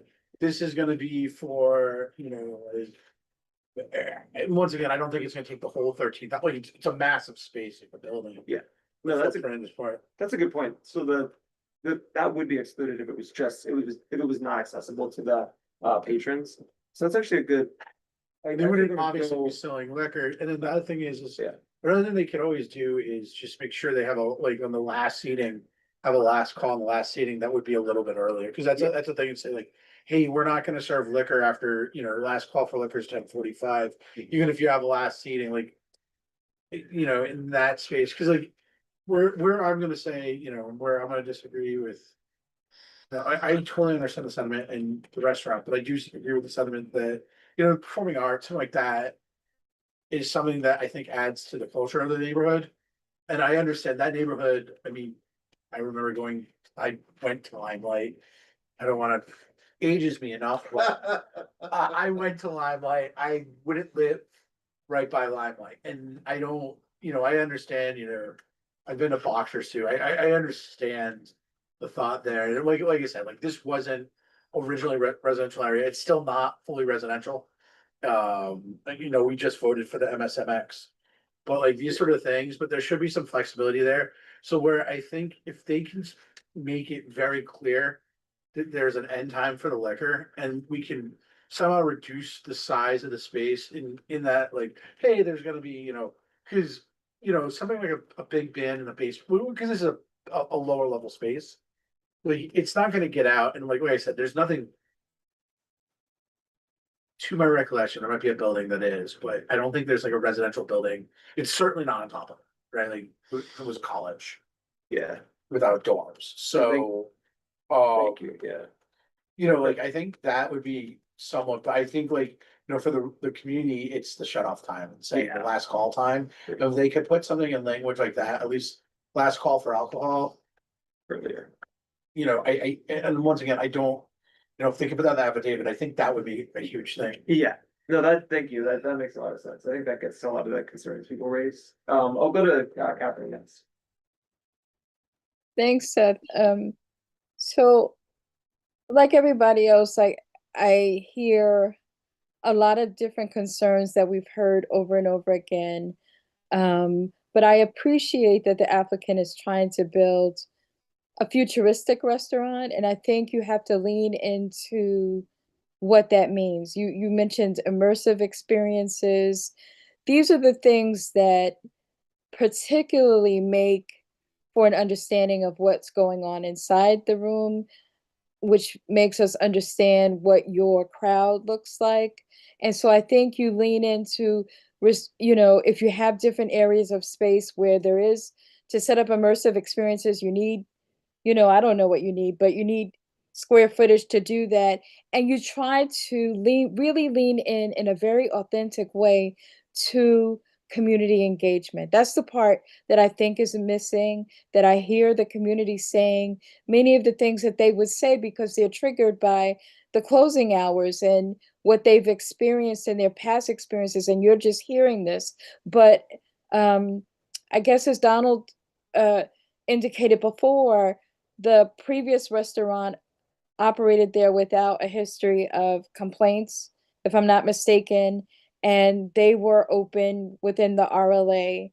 And so that is noteworthy, but that doesn't, when you get this much weighted, and I consider the community input weighted, you lean into community engagement and you try, people are reasonable, they understand you have a business to run, but they have lives to live. And nobody wants to have to try to fight a battle that they know that they've lost before. So, but again, we've seen the changing landscape of what restaurant, what entertainment means, and how it can be healthy. I meant to offer this to the another applicant that we heard, but I offer the Joyce Theater as a model. They really do use a community sense approach. It's 432 people per performance, but you would never know that there are that many people inside. No, they're not operating well into the midnight hours, but my point is that they have a regular crowd. It's a theater space. It's 8th Avenue and 20th Street, around the corner from the police precinct, but they've worked at building their own community in a way that doesn't disrupt. What you have is a lot of neighbors who've been around a long time, and you want to be good neighbors with people who've been in around for 20, 30, 40 years, as well as those who just moved in, with families. And to show that you can be sensitive to that is going to help. Thank you, Seth. Thank you, Catherine. No, that's very helpful. I think I'm getting the sense from people that we're hearing the community, especially around being uncomfortable with the hours combined with the size. It seems like people aren't they're having some doubts about whether it's really going to operate as a restaurant. That's definitely the intention, but there's some doubts given the size and the hours of operation. I'm curious. I just want to find out from the applicants. One, what is the size of the performing space that would be restricted and not accessible to patrons on each floor? If you happen to know offhand. I'm sorry. So you're meaning the size of the stage that eats up Exactly. Is it square very large? footage? Does it eat up a good chunk of the floor, or is it I want to relatively say small? I want to say it's 16 by 24, maybe larger. 16 by 24 is the main stage, and there's an ancillary stage to the side for the band. So I Thank mean you. that's I don't know, 500 square feet, maybe more. Gotcha. Something like that is stage, plus a big chunk is dressing rooms. So a lot of that square footage is backstage. If you look at Yeah, our floor plan, actually, there's that's dressing helpful. rooms and there's a If green room. Yeah, that wouldn't be dining. Yeah, If you could that's not do a publicly quick- accessible. So in the application, Brandon Donald, when you sum up, there's that total number that's 13,000 square feet. Well, which proportion, back in that would you say is not accessible to patrons, or how many square feet is not accessible? I mean, If there's a way, we could do that after the fact. I can get you the exact numbers. I mean, 13,000 is the entire place. That includes the office, that includes the bathrooms, that includes the kitchen, that includes the trash room, that includes, I mean, that's the dressing rooms, the green Bathrooms are room. included. Yeah. Bathrooms are included, Bathrooms are dining, included. anywhere you would let a patron go. Yeah. Right? Like Got it, got it, that's got the it. way you. If you could get us, I know it might not be immediate, but if you And could get I us, would say back of house and dressing rooms are at least 30% of the space, but I could have our architect give me the exact number, so I'm not just spitballing, but it's a good chunk. There's a sizable kitchen on both levels, and there's a sizable dressing room. What used to be the PDR, the private dining room, is all entirely dressing rooms now. So we've have a lot less front of house space compared to Burger and Lobster, plus the if stage. you could, if there's a way on the meeting that you could get a quick estimate per floor, that would be great. But otherwise, we'll do that after the fact. I mean, my design team is not in the office at 7:30. So, Yeah. but I'll get it for you and I'll email it to you. But it's a size. It's definitely a lot less seating than Burger and Lobster could have because we're eating up a lot of the space for performance elements. Gotcha. Okay. We have an ancillary stage. We added the ancillary stage to the front where a piano sits as well. So there's a piano up that sits in the front and it lives there all the time. So there's a main stage in the back. There's a piano stage in the front. There's a dressing room where the private dining room used to be, and then there's kitchens. So Thank yeah, you, I would Brandon. say. Sorry, We'll go back to discussing among the committee, but we appreciate that input there. sure. Let me know if you have more questions. Yeah, thank you. Okay, so coming back to the committee, how are people feeling about, the hours and the space? I'm curious to hear comments because in the end, we're not going to have a formal resolution, but we'll get to a point where we have some, agreement that we'll take to the exec committee. And I have a question. yeah, of course. So I heard, Brandon, that you agreed that there would be only one live DJ night a year. And that the immersive space is really for the holiday show. Am I mistaken? That 6-week period when the basement is used for this immersive experience? And the rest of Correct. the year will be the street level theater dining experience? Correct. Is that correct? Do you have a Correct. sense Yes. of I mean, how I asked for a DJ just because, like I said, as a businessman, I like flexibility. But our current business model, we don't have a DJ at all except for New Year's Eve. So, if that would alleviate some of the concerns that I'm hearing, I'm happy to stipulate no DJ ever. Cross my heart. Hope that Great. it's really not an important part. I personally don't like to have dinner with a DJ blasting in my ears. And how many nights of the week outside, well, during the year, apart from this 6-week holiday period, how many nights of the week would you have a theater dining experience at street level in the restaurant? We're gonna have. I mean, we're gonna have some type of theatrics all the time. Like but it's immersive, right? It's people interacting with you, coming around. There's a aerialist that pops up. There's a singer on the backstage that pops up. There's a burlesque artist walking around the room. So there's always immersive entertainment. The only like show with a narrative, if that makes sense, takes place over the holidays. Okay, is the holiday period the only period when the basement is used? But that's when the basement is used as a walkthrough environment, if that makes sense.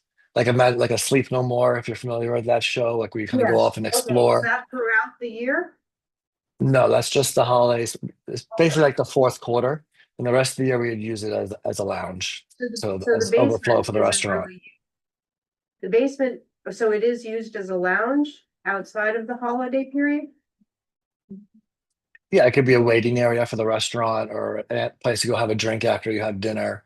It'll Okay. be so. I would say an immersive environment that does require a lot of square footage to build, sets and whatnot for the holidays.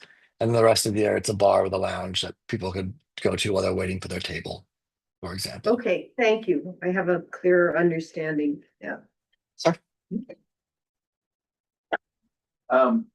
I don't know if this is a question for Mr. Bernstein or Mr. Voss, but I am inclined to, I'm always inclined to just go with what the community wishes are, and I've heard them pretty loud and clear. I also kind of disagree with the community. I think Mr. Voss has convinced me that this is very different from a nightclub, and it's not a nightclub. It is a restaurant. It was shows and some entertainment. And it sounds like a wonderful place, and I can't wait to see it open, but somewhere, because it's what New York. Hopefully on 19th. Yeah, right. And I would also say just about space, just in the defense of, as a homeowner in Midtown, the worst thing that you can have happen in a community is to have an empty space. That's the absolute worst thing there. And that could happen here. And I just want to caution the community about that, because that's a blight, and that could be a blight for 20, 30 years, easy, particularly with a space this size. Well, especially if you have the foot traffic at night, Exactly. that's even worse. Exactly. So this could be a much worse situation. So I'm just gonna caution that. But all of that said and put to the side, I thought the gentleman, I think his name was Mr. Brown, the resident, I thought he had a very reasonable proposal. So my question is to Mr. Bernstein, to Mr. Voss, would you be willing to entertain Mr. Brown's proposal of submitting your application for a earlier close for your liquor license. And I could actually jump in there. I think that I definitely agree. I think it was a pretty reasonable proposal. I think what we can do is actually we can put that in the affidavit if they're Yeah. willing to agree to it. So they don't have to read. Perfect. And the reason I'm asking the question, gentlemen, is because I'm trying to just find a way to, get you in the door, A. But B, I really fundamentally believe, given the vitriolic sort of comments that were heard tonight from the community, there's just a genuine lack of trust. And Mr. Voss, with all due respect, you could stand on your head and I don't think it would change much. So literally, I just don't think it will. So if Mr. Brown believes, and I think he does, that most community residents would see that as an olive branch, and that you're sincerely not a nightclub. You're not gonna morph into one. You really are a restaurateur, and that is a high-end one at that. I think you might be in a good space. So if you're not prepared to answer it tonight, I'm okay with that. You can sleep on it. But my vote is contingent upon that.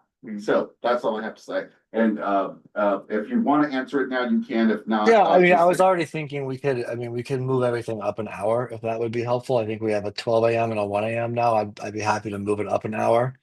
And again, like I said to Mr. Brown, um, I just want I want the opportunity to do a third seating if I have the business. And beyond that, I don't have. So our core business is two seatings. Like I bought that's how we're going to open. That's how it is. And like again, I don't have to beat a dead horse, but our Operation Hudson Yards, we're always done by 11. Everyone's out the door by 12, and we're closed. So I'm just asking for an extra hour here, as it's an expensive place to run. So I would have the time to do a third seating if we have the demand. But I could still get that done by moving things up 1 hour. We could do three So you seatings. can move it up an hour. Correct. Okay, thank you, sir. That's really helpful. So I'm mindful of everyone's time. I know we've been talking about this for a while. And I think we're coming to sort of a place where we might be able to agree. So it seems like there's definitely a lot of concern from the residents. This is, for everyone's perspective, this is a great deal of negative feedback. So we do definitely have to take that into account. And it seems like we do need to make some sort of compromise where we pull things in a bit, because the size is still, even with the set aside, that's still bigger than what we usually allow in this space. So I think that earlier hour proposal sounds pretty good to me, but I wanted to get a sense from the committee. Show of hands, who would be willing to support the larger space with the restriction, of course, as we discussed on no DJ. I think we can set a limit.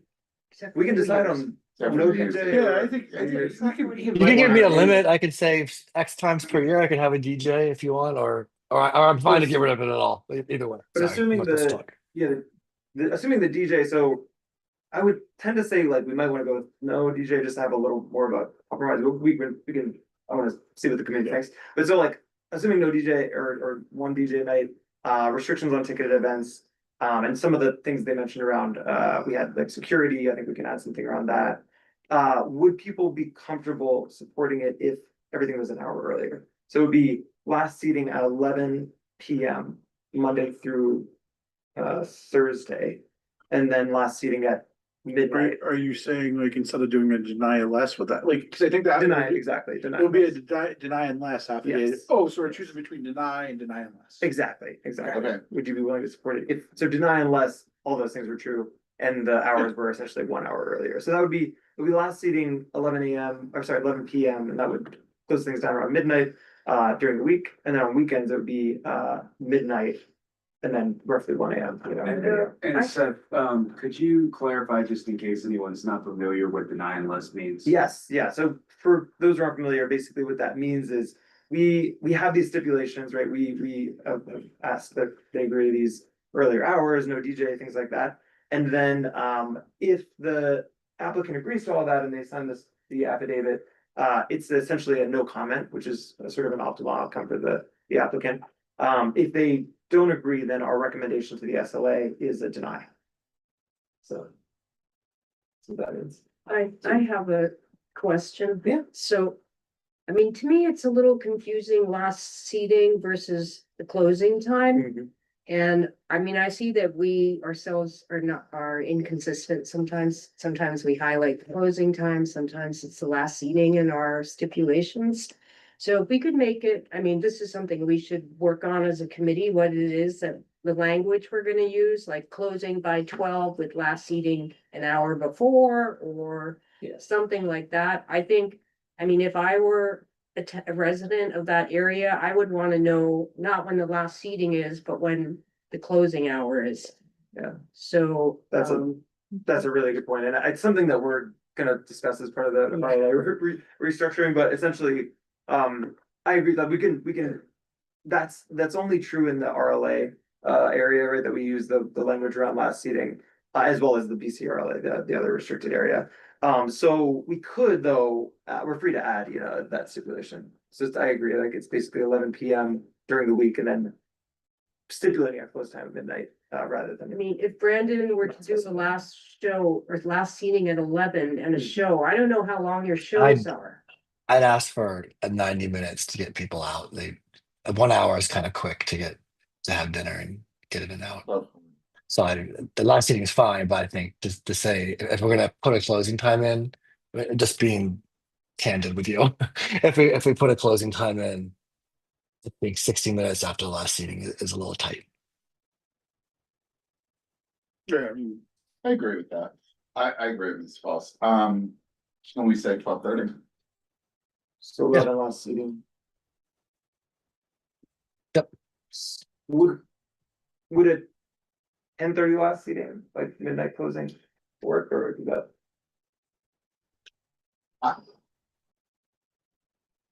Or I guess let's do a show of hands. So like, I want to show of hands we from can the do a show of committee. hands. Yeah, show of hands from the committee who would support basically 11 AM, I'm sorry, 11 PM close time with a 12:30.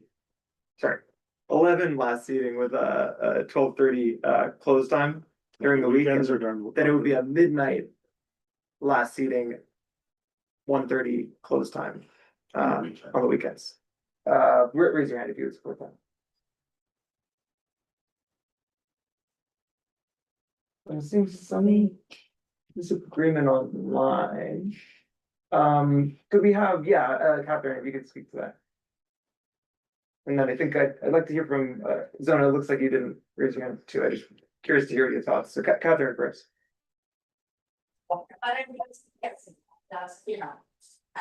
She was raising her hand, raising Oh, raising your hand for agreeing to it. She's agreeing. Could you remind me what the RLA hours are? Yes, they're midnight last seating, which implies roughly a 1 AM close time usually, and then that's during the week, and then a 1 AM last seating with a 2 AM roughly close time on the weekend. Got it. To Yoden's point, I agree that we've kind of been like inconsistent with our definitions, but I had kind of gotten the sense that like the intention was for those venues to be like fully vacated and void of people by 12/1, which is kind of why my reaction was to not be supportive, especially given the 1:30 time. I think that's proposed for weekends. Yeah. That's sort of what I was getting at with the maybe if a 90-minute show is required, then maybe a 10:30 last seating, midnight close time, if we're gonna specify this. I would prefer the midnight close time because especially during a weekday, it is, when people with the size of the venue, part of his back. People need to. Eugene, could you go ahead and mute, please? Yes, I apologize. Hold on a second. No worries. Thank you very much. Sorry. Yeah, sorry, for weekday, because if the closing time is at 12:30, I assume it's still a large space for considering the back of house space that will be used. We're still looking at a good amount of people leaving the premises, and I am not sure if one will support that, given especially for weekdays past 12 AM, and yeah, that's my concern. Makes sense. So, and then Todd, what have your comment?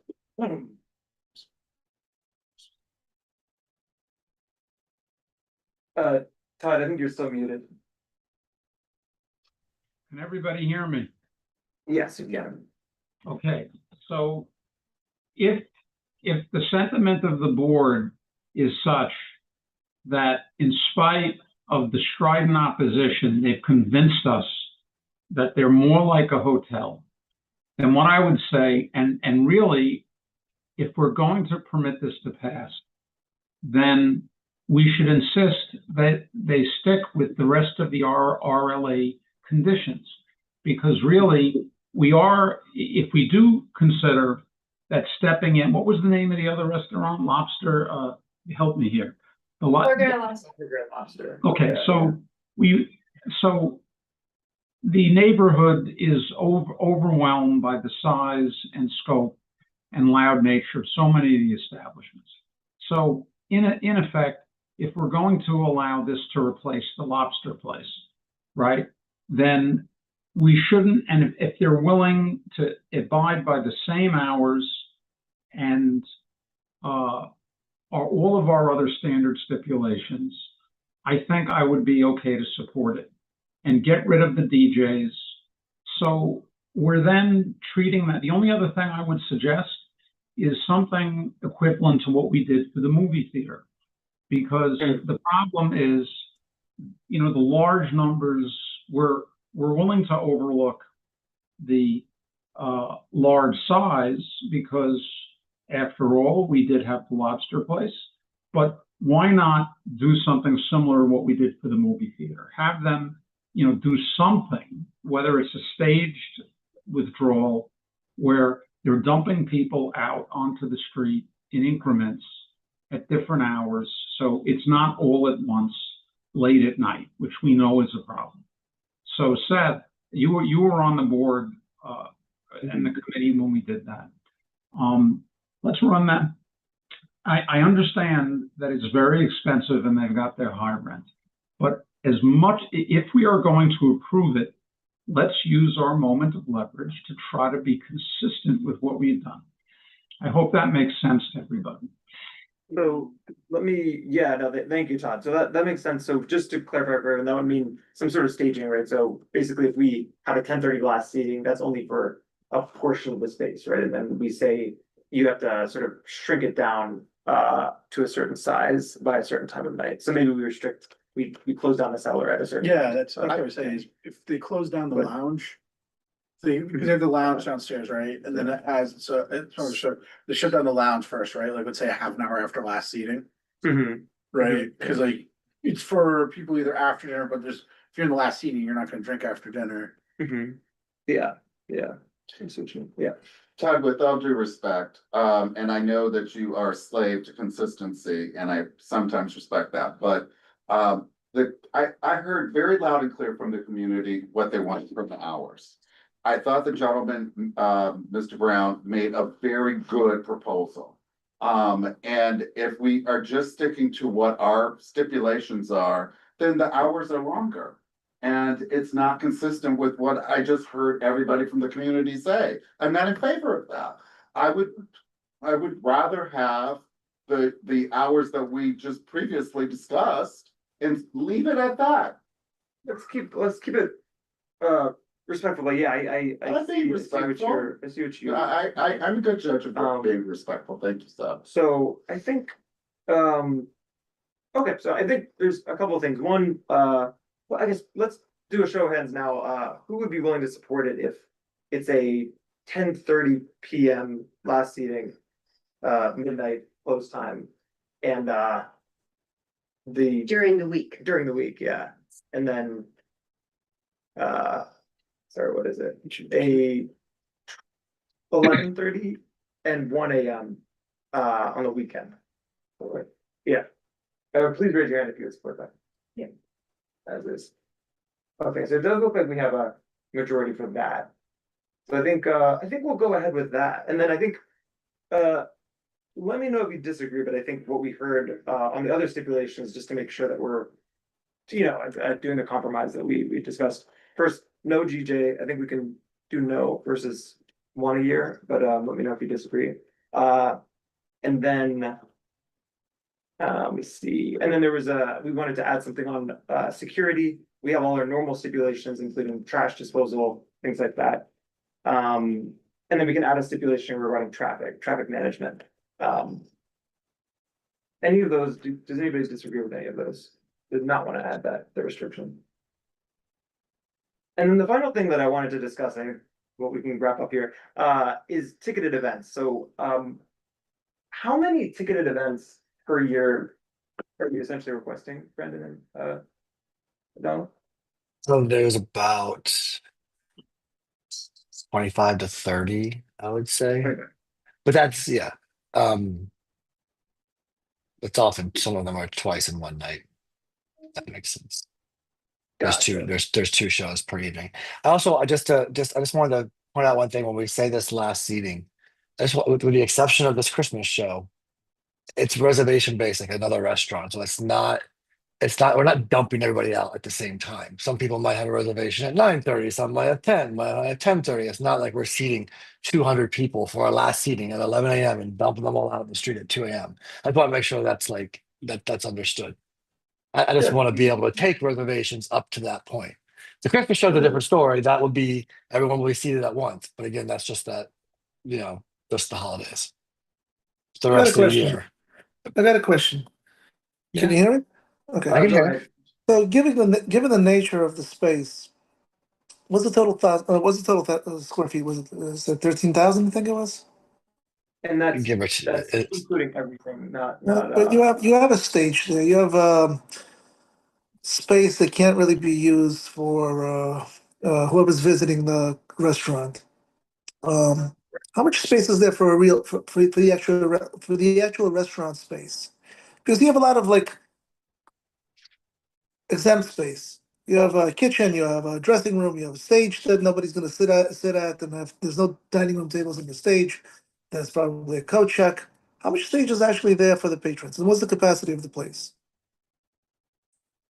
The capacity is for the patrons is 200 seats upstairs, and there are 90. We can have up to 90 people downstairs, depending on the configuration.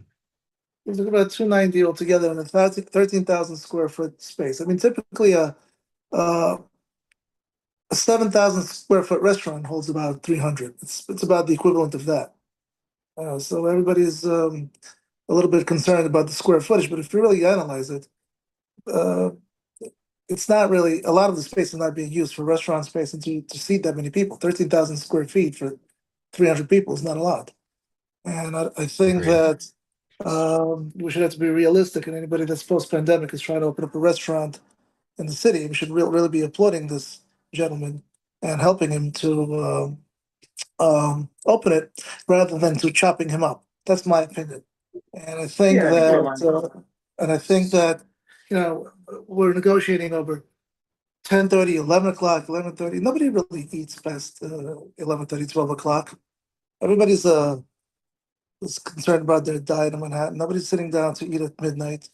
Yeah, I think I think we should just be a little bit more flexible, a little bit more realistic. And Brandon, I think that maybe you should try to work with the community board and coming to some type of a agreement here.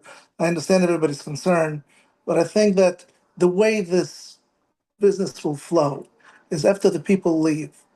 I think maybe you should just have more security because everybody's concerned is not what goes on inside the place. You can insulate the place, you can insulate the windows, you can take care of the noise. That's not so much of an issue.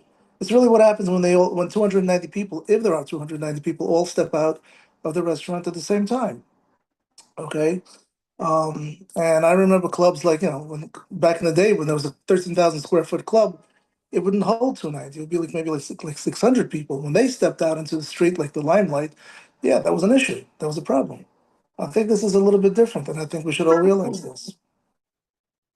Thank you. Yeah, I think so. Let's try to draw this to a close. I think we are all agreeing on certain things. So, Melissa, you want to comment next, and then we'll try to have an agreement on this.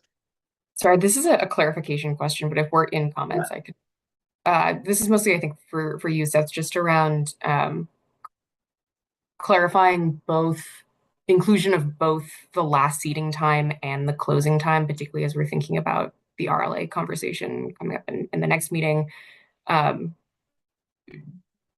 given that I think primarily concerns are around the closing time, do we feel that we need to specify both the last seating, like defining what the last seating time is and what the closing time is, or just what the closing time is in order to give some flexibility around last seating? I'm just trying to be mindful too of the difference between like the holiday shows versus the time when it's not holiday shows and what the timing might be there. So just raising that potential concern. No, that makes sense. So, no, that's a good point. So basically, like, rather than specifying 10:30 last seating, midnight close during the week, we just say midnight close. Yeah. This is actually what you're suggesting, yeah. And 1 a.m. close. If I could just add Who that, would- that gives yeah. them Sorry, go ahead. flexibility, I think, to let Brandon operate his business in a way to make sure everybody's out at the agreed upon time. The Right, only without rushing customers out because The only thing I want to just ask for you to consider, and I really appreciate all the time and effort you're giving on this, and Brandon's giving up the DJ. I would just ask that he allowed to have the DJ on New Year's Eve because he told me he'd like to have a DJ on New Year's Eve. So that one night, if we can have that, the rest of the year, we would not have a DJ. And then on the closing hours, he's agreed to reduce it to close midnight during the week. I just think he could use till 1:30 to make sure that at his last seating, everybody's out. And remember, as he described, there's an ebb and flow. It's not like at 1:30, 200 people are finishing and they're all coming out into the street. So that doesn't mean that that's happening. But if anybody is lingering, he doesn't want to be in a position where he says it's 5 to 1, you've got to get out. It's just not consistent with hospitality. It gives him the flexibility to make sure everybody can enjoy the meal, finish it, and be out by the designated. Just Thank you, thank you. We're gonna stick to the committee for now on, but thank you both for your input. So I think we have the hours agreed to. Just show of hands if you agree with the hours stipulating the end time, but not mentioning the last seating. Yes. Yes. Raise your hand if you support that over the other Can you version. just repeat quickly, like, so Yeah. weekdays and weekends, just so I know? For sure, yeah. The weekdays would be 12 a.m. midnight, and then weekends would be, and that's Thursday through Saturday night would be. I'm sorry, repeat that, please. That's weekdays would be what? Weekdays in the kind of method we use is Monday through Thursday until midnight, and then Sunday through. So we have Sunday through Sunday through Wednesday. Thank you. Sunday through Wednesday, midnight, and Thursday through Saturday, 1 a.m. Yeah. Okay. So I think we all agree on that. We're sticking to those hours.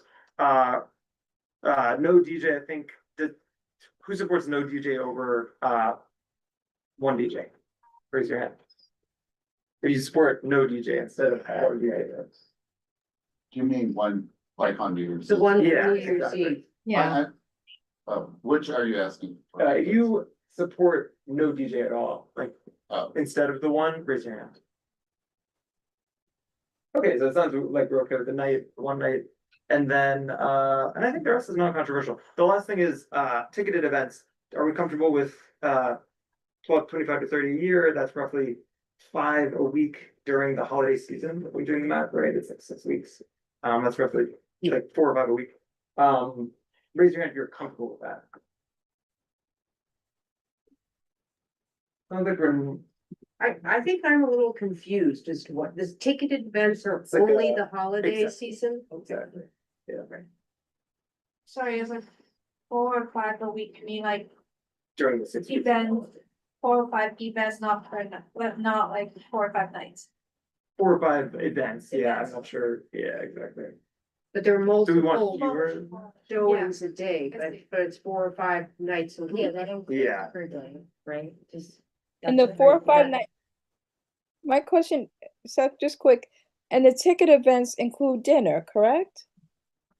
I think it's like The dinner full and a menu shelf. for dinner? Brandon, who did you say the chef was? Who's the chef? Let's try to keep it focused. Richard on the Fannerby. ticketed Who's events. I'm sorry, who's the chef? Richard Fannerby. He's from Petrosian. Sorry, Zero let's keep it- Bond. Let's keep Hang it on. just to let's keep it just the ticketed events, not questions about the chef right now, but look, so is everybody comfortable with that level of ticketed events, or do we wanna shrink it down? distribution? Good. How is it going to be mainly on the weekends, or are you looking to have some of them on weekdays? How are you We going could to stipulate, yeah, one thing we could stipulate is. It's like an idea of, yeah. Yeah, just on weekends, we can do like stipulate ticket events only on weekends during the holiday. So I People wouldn't. are- Mhm. Seth, my hand is raised whenever you. Oh, yeah, sorry, Catherine, go ahead. No, that's fine. So to me, the ticketed event, if it includes dinner, it's a difference because it's not just a party. I'm not interested in whether it's the holiday season and people should be able to maximize whatever they're doing during that season. But I have come to the understanding this place serves a full menu, whereas sometimes we're looking at potato chips and popcorn. This is not, this is a different, so the model holds up for a ticketed event if there's a menu being served or some sort of meal, festivity, feast.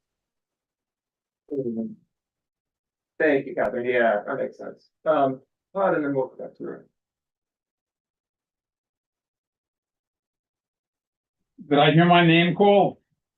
Yeah, yeah. Okay, so as far as the ticketed events go, in my experience, if we're going to put a cap on it or try to restrict it to something that's manageable, it should be something like, the lowest number that can reasonably be accepted by the establishment, or one that limits the residents in the neighborhood from being overwhelmed at any one time. So if we're going to say, 30 a year, maybe once a month or twice a month, and, just one per weekend or twice per weekend. So, how we draft that potential restriction and what the establishment is willing to accept are something we have to, consider very closely. So whoever's managing this application, when you go back to them, see what they'll agree to, right? I mean, when I've done it, it was more like, okay, you want to do it in the holiday season, do it maybe once or twice, but don't do it like 5 times in Christmas because you'll drive the residents crazy. So that's something to consider. Gotcha. Thank you, Todd. Okay, so does somebody have a proposal as to, because I think what we can do is somebody propose something and then we can vote on that for the ticket events. So we have currently 25 to 30, if you want to propose. I propose deny unless the closing time in the affidavit, they laid out the closing time. Yeah. So people, please correct me if I'm wrong, I'm just trying to fly through Yeah, this yeah, quickly. yeah. The things we agreed on, so the closing time, it was the shows, the ticketed shows in the holiday season. Yeah. DJ once a night for New Year's. Yeah. And is there one more? Security, I think. Security. Yeah. But yeah, I think we have all 4 documented, so. Nice. Someone wants to second that? Second. And so, let's go around the room, but it's not gonna be a formal resolution because we don't have quorum, unfortunately. So I'll, go to, get it first. Yes, I approve, please. Yes, approve? Yes. Yes. Yes. And then online, Todd Yes. and Catherine. Yes. Eugene. Yes, I approve. Nice. Melissa. Yes. And I think, Zona. Yes. And yeah. Yes. All right. Sounds like we got it. Thank you, everyone, for a very helpful discussion. Thank you, Brandon and Donald, for staying on. We'll be in touch around the finalizing the affidavit. Thanks, everyone. Appreciate your time tonight. All right, thank you. Okay. Thank you all. Nice. Thank you.